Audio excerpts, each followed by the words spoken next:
Now, I ran ahead and cut the top down to final size, got it all finished up, and then this is what we're looking for this fit here. I mean, it's just to try it a little bit. What I wanted to do is just pound that thing in, and it should wobble back and forth and fit in. If it doesn't go all the way, grab a sander and hit a little bit more. Any way you want to do it, you don't want it to be sloppy because you really want that extra tight fit. Okay, so at this point we are ready to go ahead and lay out the arcs. And this is a very simple process. 12-inch wide ends. So all I'm really going to do is mark my center at 6 inches. And then I got a compass set for 4-inch radius. So you want to catch it right at the edge and make the mark. Piece of cake, huh? Go ahead and do the second one at the same time.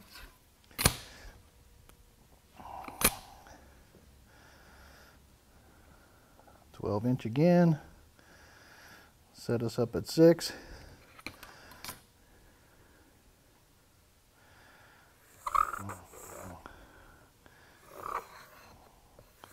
All right, so each one of these now, I'm going to go ahead and take to the bandsaw, cut the circle out close to the line, then go to my spindle sander and clean them up. What other options do you have? See, this is where it gets fun. If I was planning to build a bunch of these for friends for Christmas presents or to give away of some way, I'd make a pattern first. And I'd make that pattern out of 1/4-inch material, lay it on there, trace, get close, and then run a router with the pattern bit around it.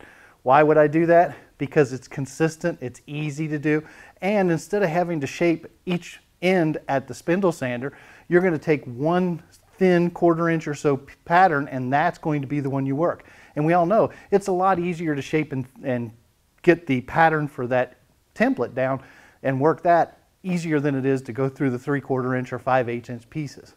So the way I'm going to do it is just go to the bandsaw. I'm only making one of these here for the shop, and so you have choices now which way you want to go. So I'm going to go to the bandsaw, cut these out, and then we'll grab the spindle sander. All right, so we drug the bandsaw in. I'm just going to make the cuts. The only thing you need to remember here is a couple different things. Set your upper guides within a reasonable distance above your thing. You still want to be able to see the cut, but you want them down close. And the other thing is, you know, a lot of people forget on a bandsaw, when you quit pushing, it quits cutting. So if you're starting to wobble away from your line, go ahead and stop and reposition yourself, because the closer you cut to the line, and always cut on the waste side, the less you have to clean up when we get to the spindle sander. So here's what it looks like.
So this is what I'm looking for. You can get a look here.